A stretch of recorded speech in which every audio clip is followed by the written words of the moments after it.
Hey, what's up YouTube? What's going on? In today's new video, what I wanted to talk about is something that fascinates me when it comes to sports performance. And that is how different muscular imbalances can influence an athlete's performance or technique, whether that's their running technique or maybe their throwing technique in a sport such as baseball. So this is a topic that I've been studying a lot recently, but it's very complex because there are so many sports and so many different athletes out there, and the requirements for each of those sports are going to be different.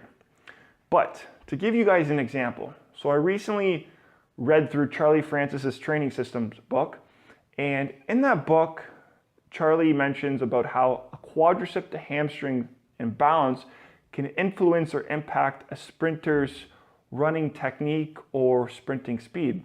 For example, when they measured elite level Olympic sprinters in the 1980s, they found that their hamstrings were stronger than their quadriceps.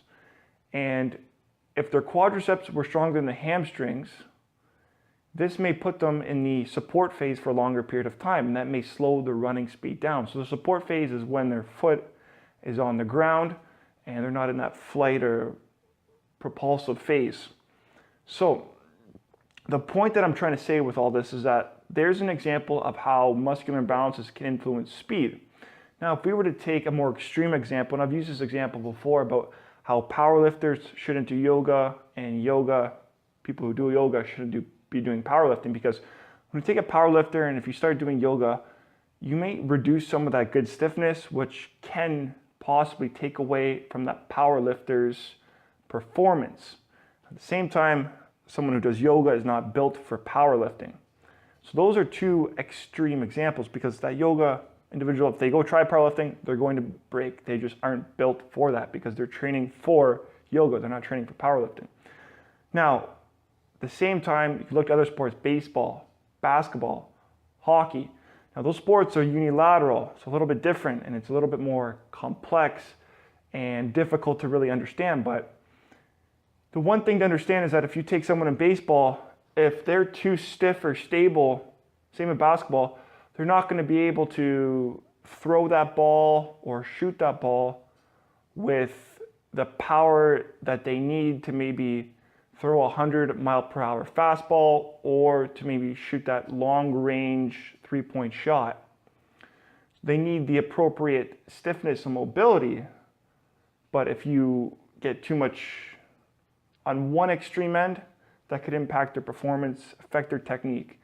And this is something that fascinates me, is because someone who is a coach like myself and who develops and structures programs for athletes and individuals around their goals, it's important to identify the demands or the goals of the individual, so then we can put the program or the appropriate program together for them, because we do not want to be taking away from performance.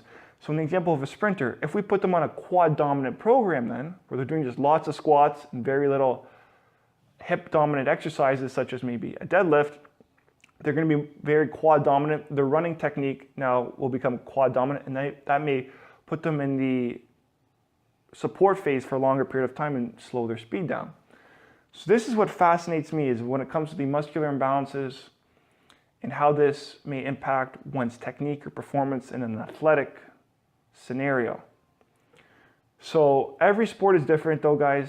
It's very complex because you have to really break down the details of each sport and really study them to know what that athlete needs and how that athlete could be impacted negatively if they're on the wrong program.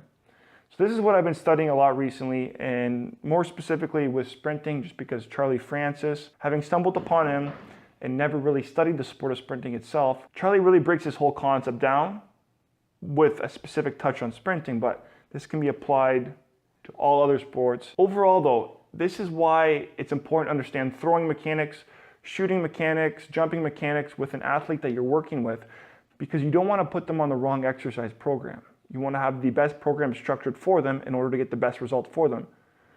So that's all I wanted to kind of talk about in this video, guys, and I wanted to share with you because this is something that fascinates me. It's very interesting stuff. And people don't really think about this unless they're very experienced or at least educated at that level, where they have worked with several athletes and really know what they're talking about. Now, I'm someone who's worked with many different athletes, specifically basketball and hockey.